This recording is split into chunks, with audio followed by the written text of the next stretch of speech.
तो last time हमने शुरू किए थे रिडक्शन फॉर्मूलाज, राइट, और सारे कर लिए थे और वो चीजें आपने फिजिक्स में भी सीख ली थी। तो कुछ क्वेश्चंस लेना शुरू करते हैं वहां से, फिर बाकी की क्लैरिटी आपको ऑटोमेटिकली आ जानी शुरू हो जाएगी। बाकी तो जितना आप प्रैक्टिस करेंगे उतना ही आपको चीजें जो है क्लियर होंगी, क्योंकि हम कोशिश करेंगे कि आपको बहुत आराम से सारी की सारी चीजें करा दें, पर फिर भी चीजें आप तभी सीखेंगे जब आप खुद से क्वेश्चंस करेंगे। तो चलिए जरा बता दीजिए मुझे फटाफट, अगर साइन 315 डिग्री हो तो इसकी वैल्यू क्या आएगी? ठीक है भाई, ये चीज याद रहेगी आपको। एक बार फिर से समझ लो, आप चारों क्वाड्रेंट बना लो, ASTC लिख लो। A is all, S is sine and cosec, T is tan and cot. आप टेन ही याद रखो या साइन ही याद रखो, पता है साइन के साथ कॉसेक रखने ही वाला है, टेन के साथ कॉट होने वाला है, कॉस के साथ सेक होने वाला है। ठीक है, तो ASTC आप याद रखेंगे और उसके बाद हर एंगल को आप देख सकते हैं कि भाई ये कौन से क्वाड्रेंट में आया। जैसे कि हमने ये 360 माइनस 45 लिखा, तो 360 डिग्री यहां पे होगा। जब यहां से शुरू करेंगे तो 0, पाई बाई 2, पाई 3 पाई बाई 2, और ये 2 पाई इज 360 डिग्री। तो यहां से इस क्वाड्रेंट में आया, यहां पे साइन नेगेटिव होता है तो आपने साइन नेगेटिव के साथ लिख दिया और साइन 45 डिग्री हो गया, क्योंकि sine 360 degree minus theta is sine theta, तो वैल्यू आ गई -1/√2। क्लियर है? तो जरा यस लिख दीजिए आप मुझे। जब हम 0 से 90 की वैल्यू में आएंगे तो हमने देखा, अच्छा 360 माइनस 45 अगर मैं करता हूं तो 315 आता है, और ये sine 360 minus 45 degree will be, यहां पे पहुंच गए, यहां पे साइन नेगेटिव होता है तो माइनस ऑफ साइन 45, और अगर साइन 45 की वैल्यू मुझे याद है क्लास 10 से, तो मैं सीधे सीधे लिख सकता हूं कि 1/√2 होगी। और अब बता दीजिए मुझे अभी और क्लियर है कि नहीं है, फिर आगे बढ़ते हैं, फिर धीरे धीरे और क्वेश्चंस करेंगे तो समझ में आएगा, ऐसी बात नहीं है। ठीक है भाई, मान लीजिए आपको मैंने कहा कि वैल्यू आप निकालें अब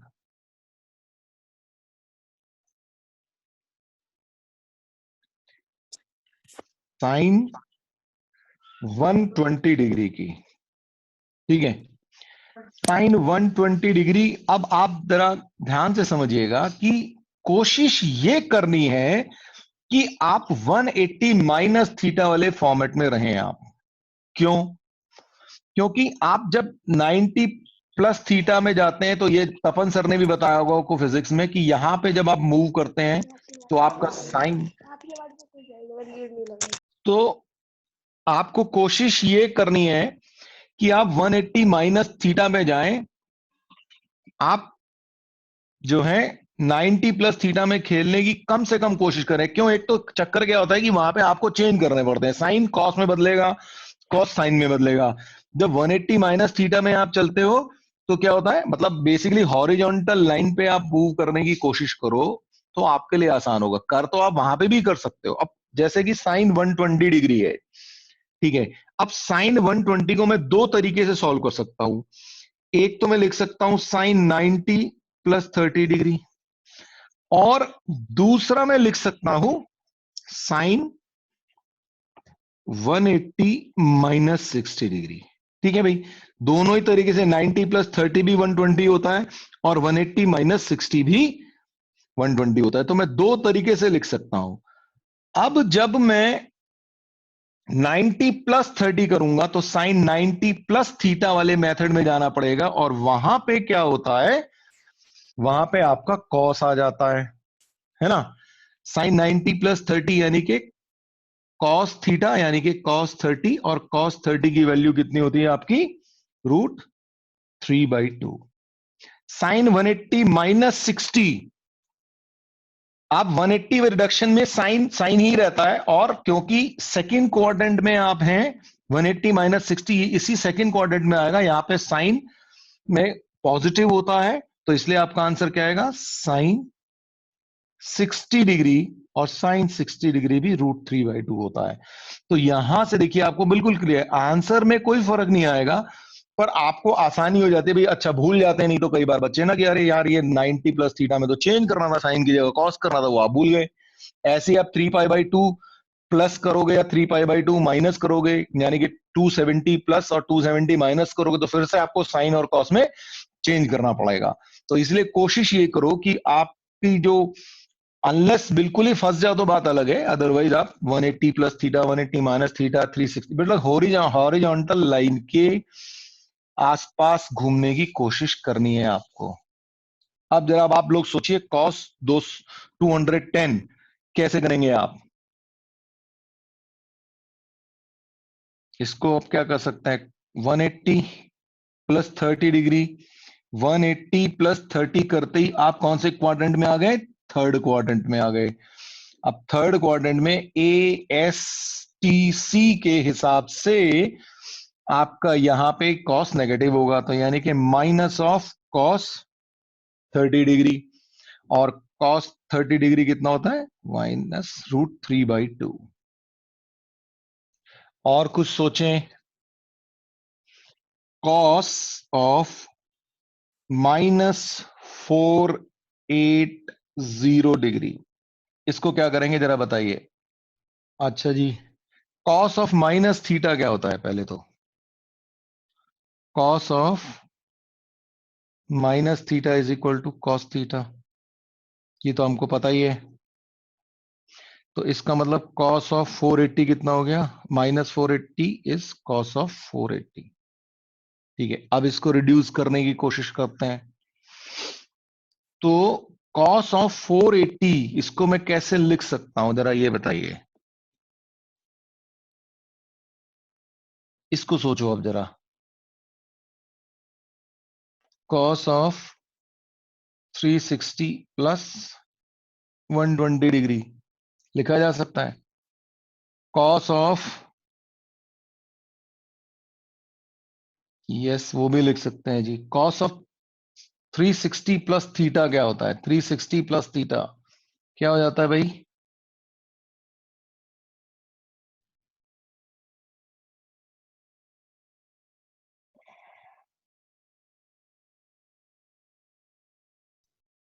अब जरा ये बताइए,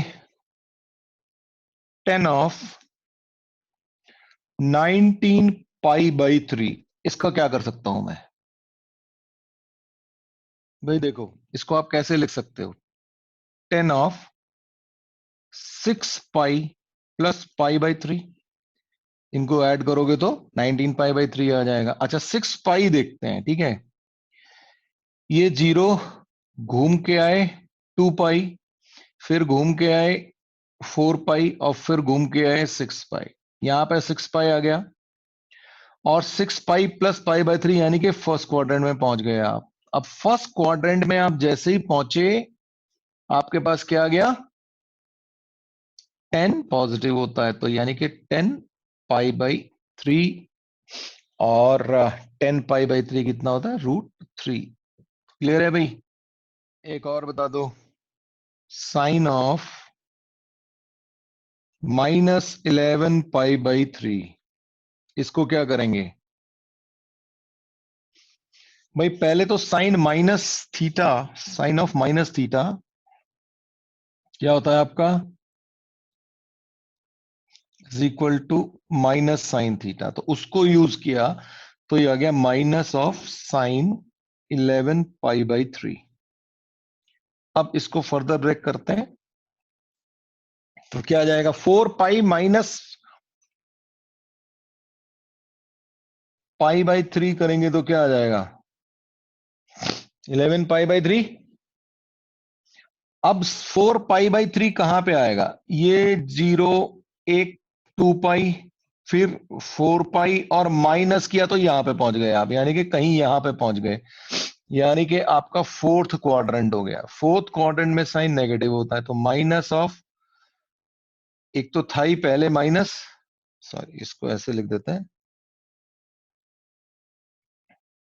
तो ये माइनस ऑफ साइन π/3।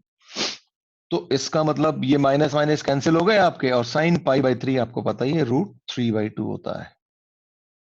ओके, जरा जल्दी से ये बताइए फिर आप, cos of 90 plus theta into sake of minus theta into ten of 180 minus theta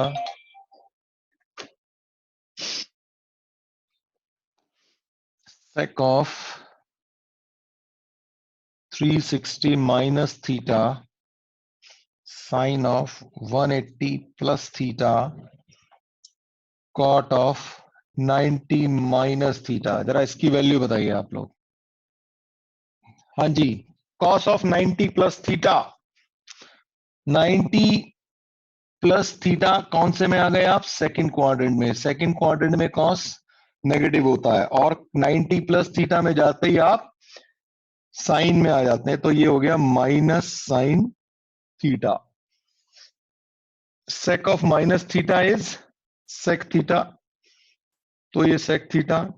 tan of 180 minus theta, यहां से आ गए आप 180 माइनस थीटा में, सेकंड क्वाड्रेंट में खड़े हैं, सेकंड क्वाड्रेंट में tan ही रहता है, और लेकिन नेगेटिव साइन के साथ, तो ये हो गया minus tan theta divided by sec of 360 minus theta. 360 minus theta आपका क्या हो गया, 360 यहां पे हुआ, माइनस मानी कि थर्ड क्वाड्रेंट में आ गए आप। थर्ड क्वाड्रेंट में cos और sec पॉजिटिव होते हैं, तो ये आ गया आपका sec theta. Sine of 180 plus theta, 180 plus theta यानी कि आप, ये सॉरी फोर्थ क्वाड्रेंट है, ये गलत लिख दिया मैंने, और ये आपका थर्ड क्वाड्रेंट में आ गए आप, और थर्ड क्वाड्रेंट में साइन जो है वो नेगेटिव होता है, और तो ये आ गया आपका माइनस साइन थीटा। और कॉट 90 माइनस थीटा यानी कि आप फर्स्ट क्वाड्रेंट में खड़े हो, कॉट 10 में चेंज हो जाता है क्योंकि इस लाइन के आप हैं, तो ये हो गया आपका टेन थीटा जी। अब क्या क्या कैंसिल हो गया, एक तो नेगेटिव साइन आने वाला है, सेक सेक साइन साइन टेन टेन, यानी कि -1 आपका आंसर आ गया जी। तो जल्दी से बता दो, कॉस ऑफ 150 डिग्री क्या होगा, जल्दी से बता दो, अब तुम ही लोग बता दो। अब यही आया -√3/2, सही है।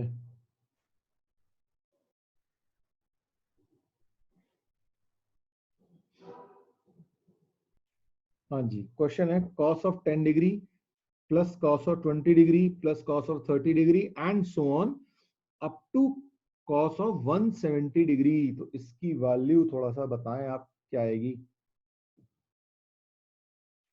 देखिए जी, क्या होगा, कॉस ऑफ 170 डिग्री को समझते हैं जरा सा। तो कॉस ऑफ 170 को मैं लिख सकता हूं cos of 180 minus 10 degree. Cos of 180 minus theta यानी कि सेकंड क्वाड्रेंट में आप खड़े हैं, सेकंड क्वाड्रेंट में कॉस कॉस में ही रहता है, लेकिन नेगेटिव साइन हो जाता है क्योंकि ASTC, तो यहाँ पे ये नेगेटिव है, तो यानी कि माइनस ऑफ कॉस 10 डिग्री हो गया। अब देखिए, ये चीज जो है माइनस कॉस 10 डिग्री हो गई, और एक यहाँ पे प्लस का कॉस 10 डिग्री रखा हुआ, ये कैंसिल हो जाएगा।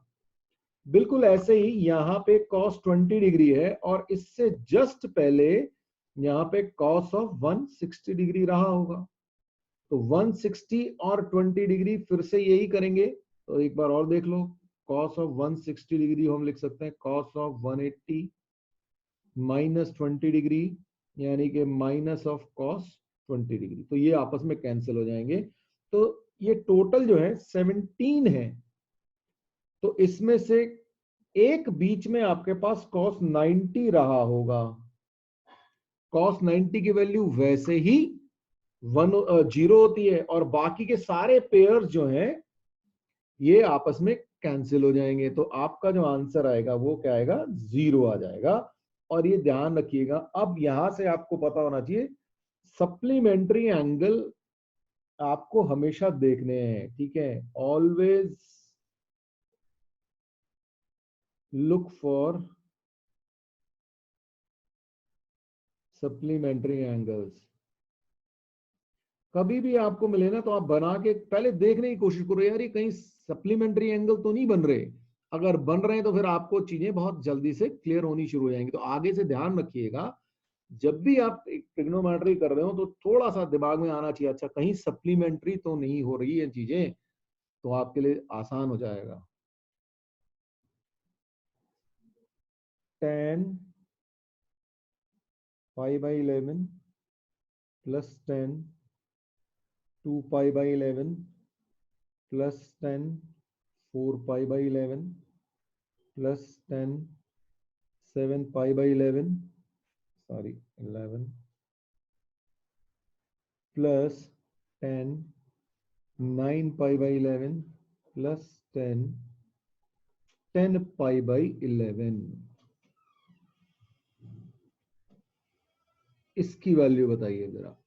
देखो अभी अभी आपको बताया था कि सप्लीमेंट्री देखना है 11 है ना, तो pi by 11 plus 10 pi by 11 कितना हो जाएगा? 11 बाई 11 पाई यानी कि पाई। सप्लीमेंट्री एंगल बन गए। अच्छा अब आप देखिए कि 10 के केस में भी यही हालत होती है। 10 पाई माइनस थीटा क्या होता है? पाई माइनस थीटा यानी कि आप सेकेंड एंगल में सेकेंड क्वाड्रेंट में खड़े हैं, ए एस टी सी, यहाँ पे नेगेटिव होता है तो माइनस 10 थीटा होता है। ठीक, तो इसका मतलब ये 10 इसको बदल लो या इसको बदल लो, किसी को भी बदल लो, इसी को बदल लेते हैं। तो 10 ऑफ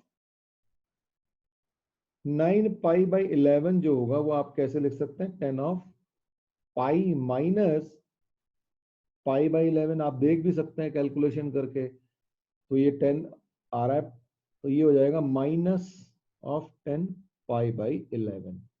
तो ये और ये आपस में कैंसिल होंगे। बिल्कुल ऐसे ही अब आप देखो ये 2 पाई बाई 11 है और यहाँ पे 7 पाई बाई 11 है। एक टर्म सॉरी, ये मैंने 9 पाई बाई 11 काट दिया, गलती हो गई, ये नहीं कटना चाहिए था। ये और ये कैंसिल होंगे।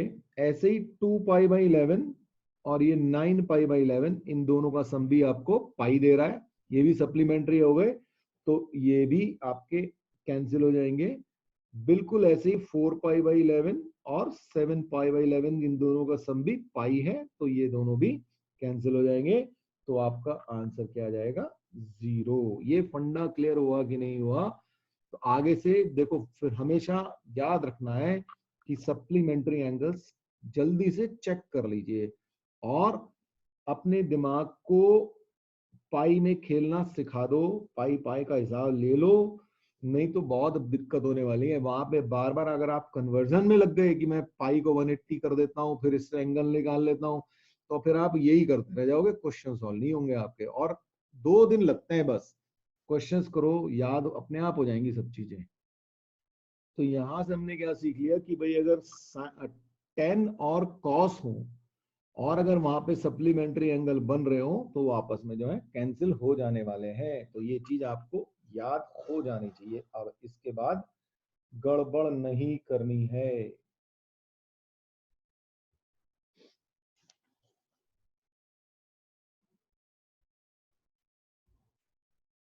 तो अब जरा जल्दी से मुझे 10 ऑफ 5 पाई बाई 3 की वैल्यू बता दो, जल्दी से बता दो क्या होगी।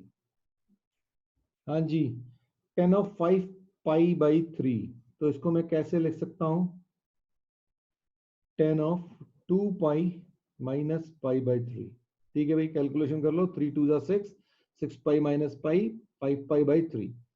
10 ऑफ 2 पाई माइनस 3, ये 2 पाई उसमें से कुछ माइनस किया तो आप कहां पे पहुंच गए? यहां पे पहुंच गए, यानी कि आप फोर्थ क्वाड्रेंट में खड़े हो और फोर्थ क्वाड्रेंट में 10 जो है नेगेटिव होता है, तो यानी कि -10 पाई बाई 3। और tan π/3 की वैल्यू आपको पता है, यानी कि tan 60 डिग्री, और tan 60 डिग्री √3। एक और बताया जाए, साइन ऑफ 7π/4, इसकी वैल्यू बताओ जी। अब आप भाई आप इसको क्या लिख सकते हैं, साइन ऑफ 2π - π/4, फ्रैक्शंस हैं, कैलकुलेट कर सकते हो आप। 8π - π 7π/4। ओके, अब जैसे ही 7 2π/-4 में आए, यानी कि यहाँ पे 2π है, यहाँ पे आ गए, फोर्थ क्वाड्रेंट आ गए। फोर्थ क्वाड्रेंट में साइन नेगेटिव होता है, तो minus of sine π/4, sine 360 degree minus theta is your minus sine theta. तो माइनस साइन π/4 और साइन π/4 की वैल्यू आपने 10th क्लास में सीख ली थी। एक और बता दो फिर अब, कॉट ऑफ 5π/3, इसकी वैल्यू बताओ फिर अब। क्या करेंगे, क्या लिख सकते हैं, cot of 2π - π/3, cot of 2π/-3, fourth quadrant में आप सीधे सीधे पहुंच गए, यानी कि माइनस ऑफ कॉट π/3 और cot of π/3 is -1/√3। तो देखिए जी, अब आपके पास बुक्स होंगी, एनसीईआरटी नहीं है तो आप एनसीईआरटी सीधे सीधे डाउनलोड कर लें, फ्री में अवेलेबल है सब कुछ, है ना। तो आप उसको डाउनलोड कर लें और वहां से कुछ सिंपल सिंपल क्वेश्चंस करने शुरू करें। मैं कितने भी करा लूं, जब तक आप नहीं करेंगे तब तक कुछ नहीं होने वाला है। तो इसलिए आप लोग आराम से क्वेश्चंस करिएगा, जो बेसिक्स आपको बता दिए उस पर स्टिक रहिएगा, उनको मत भूलिएगा, तो आपको बहुत आराम से चीजें क्लियर हो जाएंगी। तो चलो जी, थोड़ा सा आगे बढ़ते हैं। अच्छा, मैंने आपको बताया था कि 1 रेडियन इज अप्रोक्सीमेटली 57 डिग्री, और कल मुझसे किसी ने कहा था कि सर आगे तो वहां पे मिनट और सेकंड्स भी लगे होते हैं। ऑफ कोर्स लगे होते हैं, क्योंकि 1 डिग्री इज इक्वल टू होता है 60 मिनट, और 1 मिनट इस साइन को बोलते हैं मिनट, ठीक है। और अगर ये 1 मिनट इज इक्वल टू होता है 60 सेकेंड्स, तो इस चीज को, इस वाले साइन को बोलते हैं, अगर एक लगाए तो मिनट और दो लगाए तो सेकेंड्स, ठीक है। तो ये भी होता है। जनरली आपको देखो इसमें क्वेश्चंस मिलेंगे नहीं, कुछ बुक्स में दे रखे होते हैं पर उसमें अननेसेसरी आप कंफ्यूज होते घूमो। आपको दिमाग में बस होना चाहिए कि 1 C इज अप्रोक्सीमेटली 57 डिग्री, बस, इससे ज्यादा की जरूरत पड़ने नहीं वाली। कोई आपको मिनट और सेकंड में आंसर निकालने को पूछेगा नहीं, ठीक है भाई। ये 1 degree 1 radian is equal to 57 degree और अप्रोक्सीमेटली, ये आपके दिमाग में हर वक्त बैठा होना चाहिए। अब जरा इस पे कुछ आते हैं, कुछ चीजें देखते हैं, और आपकी देखते हैं अंडरस्टैंडिंग क्लियर हुई कि नहीं है, और थोड़ा बेटर हो जाएगा। ये मैंने कुछ चीजें लिख दी है, आपको ये बताना है कि भाई ये ट्रू है कि फॉल्स है। Sine 1C is greater than 0, sine 2C is greater than 0, sine 3C, sine 4C, sine 5C, sine 6C, sine 7C तक मैं चला गया। तो ये आपको बताना है कि इनमें से कौन से ट्रू है और कौन से फॉल्स हैं। ये आपको जरा सा सोचें जरा आप लोग, और फिर उसके बाद शुरू करते हैं। तो अब जरा देखने की कोशिश करें, ठीक है। 1C अभी अभी आपको बताया था 57 डिग्री होता है, तो इसका मतलब ये हो गया कि साइन ऑफ 57 डिग्री अप्रोक्सीमेट लिखा हुआ है ये। अच्छा, अब 57 डिग्री कौन से क्वाड्रेंट में आया, फर्स्ट क्वाड्रेंट में आया। फर्स्ट क्वाड्रेंट में सब के सब पॉजिटिव होते हैं, है ना, तो साइन जो है क्या होगा, पॉजिटिव होगा। तो इसका मतलब ये हो गया, ये हो गया आपका फर्स्ट क्वाड्रेंट, और फर्स्ट क्वाड्रेंट में है तो यहाँ पे पॉजिटिव होगा, यानी कि ये ट्रू हो गया। 2C, साइन 2C यानी कि साइन ऑफ 2 × 57 डिग्री यानी कि साइन ऑफ अप्रोक्सीमेट चल रहा है भाई ये, ठीक है ना, 114 डिग्री। और 114 डिग्री कहां पे आया? सेकंड क्वाड्रेंट में आया। सेकंड क्वाड्रेंट में आप कहां पहुंच गए? यहां पे आपको ASTC याद होना चाहिए। ASTC सेकंड क्वाड्रेंट में आप बैठे हो, यहां पे साइन पॉजिटिव होता है, तो ये भी ट्रू हो गया जी। ये बात समझ में आ रही है कि नहीं आ रही है? जल्दी से मुझे बता दो पहले इसके बारे में। साइन 3C यानी कि साइन ऑफ 3 इंटू 57 कितना हो गया ये?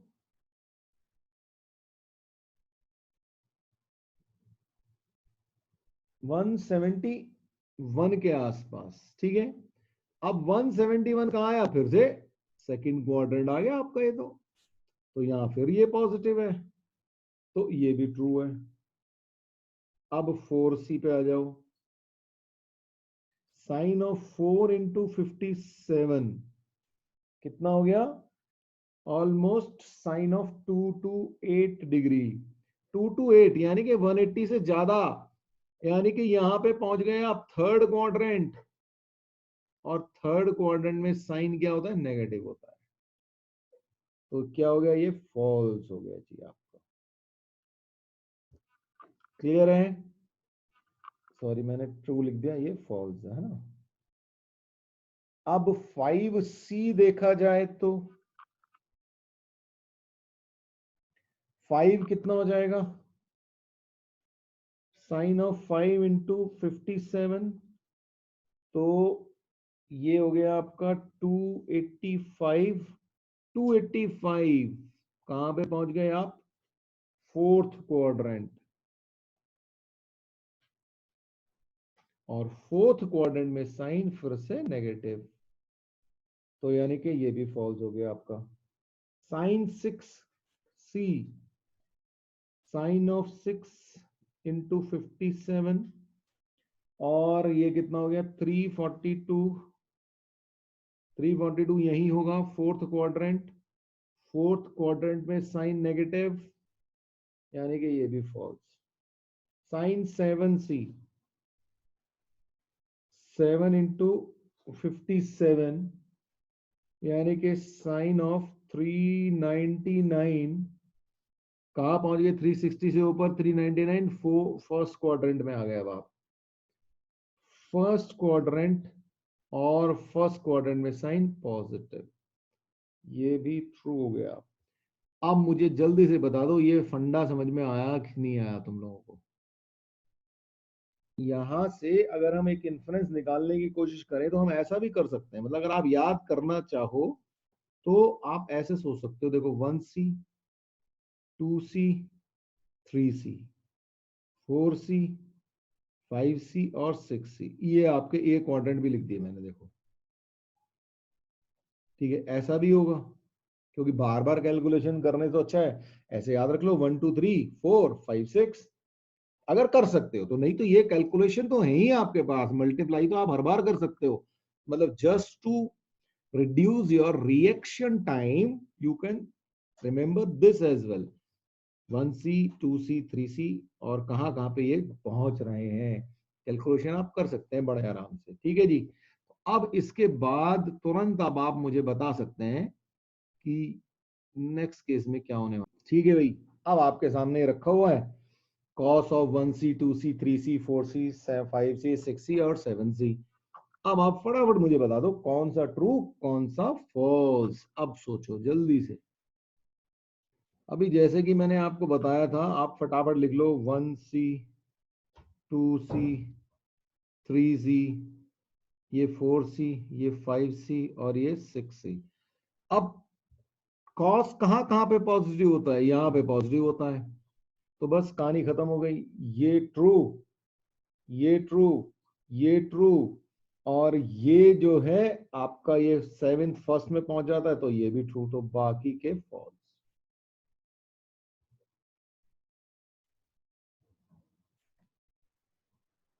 क्वेश्चन है, if tan theta is equal to -4/5, then sine theta is equal to what, चलो ऑप्शन भी नहीं देते, वैसे ही बता दो आप मुझे। देखो क्या होगा, आपको tan theta is equal to -4/5 दे रखा है। अच्छा, हम थोड़ा सा एक चीज समझें, ठीक है, एक चीज समझो। उससे पहले, इसको सॉल्व करने से पहले हम एक चीज समझ लें कि sine square theta plus cos square theta is equal to क्या होता है, 1 होता है। Let sine theta is equal to half. ठीक, अगर sine theta is equal to half है तो यहां पे रख दें, तो ये हो गया 1/4 plus cos square theta is equal to 1। तो cos square theta is equal to 1 minus 1/4 is 3/4. तो cos theta is equal to plus minus √3/2। ठीक है, अब sin थीटा हमने 1/2 लिया था और cos थीटा की दो वैल्यू आ गई। ऐसा क्यों हुआ? ऐसा इसलिए हुआ कि sin थीटा दो क्वाड्रेंट में पॉजिटिव होता है। साइन थीटा की वैल्यू पॉजिटिव है, तो साइन थीटा 1 और सेकंड दोनों में पॉजिटिव होता है। तो अगर साइन थीटा दो में पॉजिटिव होता है तो ऑब्वियसली हमें ये नहीं पता कि इसका एंगल लिया था या इसका लिया था, अनलेस कि मैं कुछ और स्पेसिफाई ना कर रहा हूं। तो और इन दोनों में क्या होता है, यहां पे साइन थीटा पॉजिटिव होता है और फर्स्ट क्वाड्रेंट में, और कॉस भी पॉजिटिव होता है ना, साइन और कॉस दोनों ही पॉजिटिव होते हैं। तो और यहां पे sine negative, sorry sine positive और कॉस नेगेटिव। तो इसीलिए जब साइन थीटा वाला एंगल दो क्वाड्रेंट में है तो उसके करस्पॉन्डिंग कॉस भी दो एंगल में आएगा। तो ऐसा हमेशा होगा कि दो आंसर आने वाले हैं आपके, हमेशा। ठीक है जी, तो ये बात ध्यान रखना। तो अब आपको करना क्या होता है, आपने सिंपली पाइथागोरस लगाओ, ठीक, और दो वैल्यूज लिख डालो प्लस माइनस लगा के। ठीक है, फॉर एग्जांपल अब हम क्या करेंगे, tan theta is equal to -4/5 है, तो पहले तो एंगल बना लेते हैं जी। ये तो हमने क्लास 10th में करते ही थे, ये थीटा है, ये 4 है और ये 5 है। तो हमारा ये कितना आ गया, 25 + 16 यानी कि √41 आ गया। तो अब हमारे को सीधा सीधा साइन थीटा की वैल्यू क्या मिलने वाली है, 4/√41, और साथ में आप प्लस माइनस और लगा दो। क्यों? क्योंकि भाई टेन थीटा दो जगह पे नेगेटिव रहा होगा। कहां कहां नेगेटिव रहा होगा, एक तो यहां पे 10 नेगेटिव होता है और एक 10 यहां पे नेगेटिव होता है, और साइन थीटा यहाँ पे पॉजिटिव होता है और यहाँ पे नेगेटिव होता है। तो ऐसा हमेशा होने वाला है।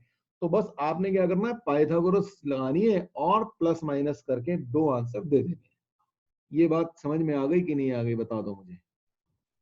अब क्लास 11th में आओगे ना तो चीजें थोड़ी सी वाइड होनी शुरू हो गई हैं, थोड़ी नहीं, एक्चुअली में बहुत वाइड हो जाएंगी चीजें। अभी तक तो आपको टूल्स दे रहे थे, टूल्स तो अभी भी दे रहे हैं, लेकिन ये है कि अब चीजें थोड़ा सा अलग अलग शेप लेना शुरू करेंगी। तो आराम से कॉन्सेप्ट समझते हुए काम करना है हमें, और इसीलिए हम क्या कर रहे हैं कि भाई बहुत आराम से पढ़ा रहे हैं, कोई जल्दी नहीं है हमको। हम एक एक लेक्चर एक्स्ट्रा ले लेंगे आपका, कोई टेंशन नहीं है, लेकिन चीजें आपको क्लियर होनी चाहिए। क्वेश्चंस तो देखो अल्टीमेटली आप ही को करने हैं, लेकिन क्वेश्चन आप तब अच्छे से कर पाओगे जब आपके कॉन्सेप्ट क्लियर होंगे। आपको आज के लिए काफी इंपॉर्टेंट है।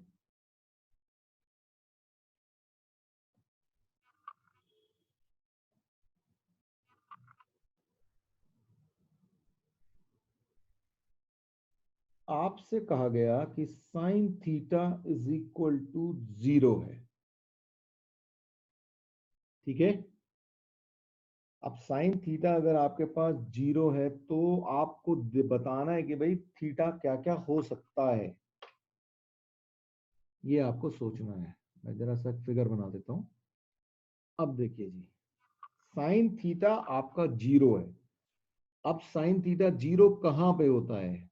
एक तो यहां पे होता है साइन थीटा 0, ठीक है, ये है 0 एंगल, आराम से समझना, ठीक है, ये 0 होता है, ये क्या होता है π/2 होता है, यहाँ पे पाई होता है। उसके बाद यहाँ पे फिर साइन 0 होगा,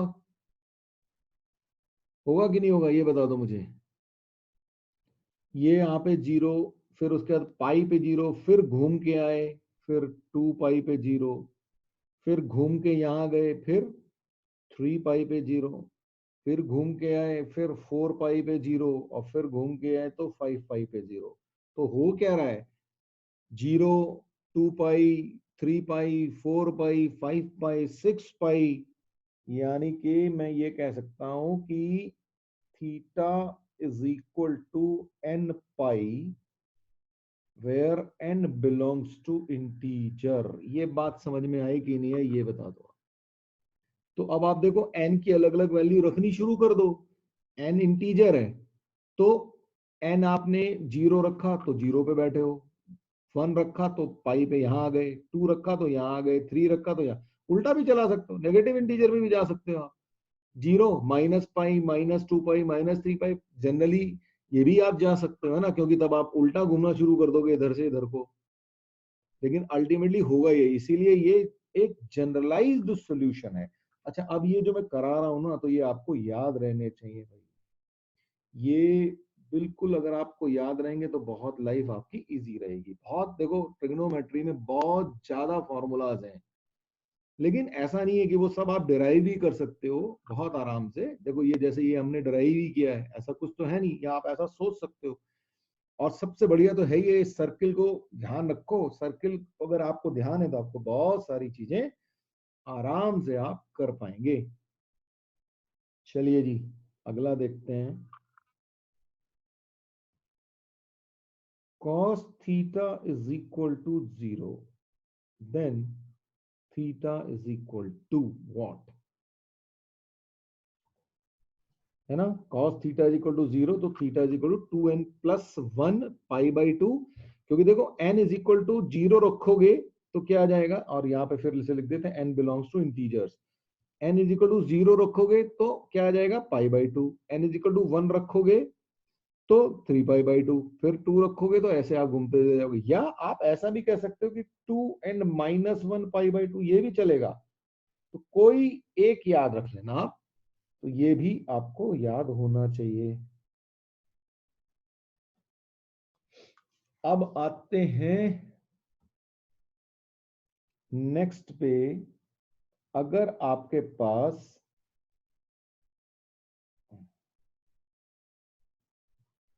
sign theta is equal to 1 है, तो जरा आप सोचिए कि अब थीटा इज इक्वल टू क्या होगा, जरा सा सोचो, ठीक है ना। तो यहां पे आप थे, यहां पे 1 था, अब अगर आप यहां की सोचोगे तो यहां पे तो -1 होता है, तो ये तो आपको चाहिए नहीं, तो आपको वापस घूम के यही आना पड़ेगा। जब आपने पूरा चक्कर लगा लिया तो यानी कि 360 डिग्री चक्कर लगा लिया, यानी कि आप 2 पाई पे पहुंच गए, तो π/2 प्लस 2π/2 प्लस 2 पाई, और फिर से आप एक और चक्कर लगाओगे 2 पाई, फिर यही पहुंच जाओगे, तो यानी कि 2 पाई फिर 4 पाई, है ना, इस तरीके से आपके पास आते चले जाएंगे। तो आपका जो आंसर आएगा theta is equal to 2n pi plus π/2 where n belongs to integer. आप n 1 रखोगे तो 2 pi plus π/2, n is equal to 2 रखोगे तो 4 पाई प्लस π/2, इस तरीके से आपका आंसर आता चला जाएगा। अब cos थीटा 1, तो अब थीटा क्या होगा भाई, आप 1 हो तो यहां पे खड़े हो 0 पे, यहां की बात करोगे तो नेगेटिव हो जाएगा, तो फिर पूरा चक्कर लगा के आओगे फिर 2 पाई, फिर उसके बाद फिर पूरा चक्कर लगाओगे तो 4 पाई, यानी कि थीटा इज इक्वल टू कितना हो जाएगा 2n पाई। इस केस में again n belongs to integer. Clear हो गया? हाँ जी, अब मैंने आपको दिया cos theta is equal to -1, अब क्या होगा थीटा, ये सोचो। तो -1 कहाँ पे है, यहाँ पे है, यानी कि पाई पे है।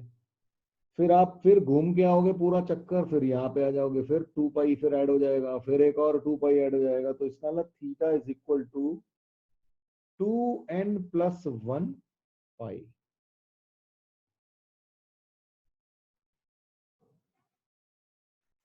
और लास्ट पार्ट अब इसका देखें, अगर sine theta is equal to -1 है तो थीटा क्या होगा, ये सोचो फिर। तो क्या आ जाएगा इस केस में, आप -1 पे बैठे हैं तो यहाँ पे हैं, फिर एक चक्कर लगा के आओगे, फिर यहाँ आओगे, फिर दूसरा एक और पूरा चक्कर लगाओगे 2 पाई का, तो theta is equal to 2n pi minus pi by 2। ये आपको याद रखना है। ठीक है भाई, अब देखो आपको बेसिक्स बता दिए, तो इससे आपका ना थोड़ा सा आज जो है दिमाग जो है थोड़ा सा खुलेगा कि अच्छा हमको ऐसे भी सोचना है। तो इस सर्किल में आपको फिर से बोल रहा हूँ कि सर्किल आपको बहुत हेल्प करने वाला है, आपकी जो थिंकिंग प्रोसेस है ना उसकी क्लैरिटी के लिए ये बहुत आपको हेल्प करेगा। तो चलिए फिर आज के लिए फिर इतना ही, फिर मिलते हैं।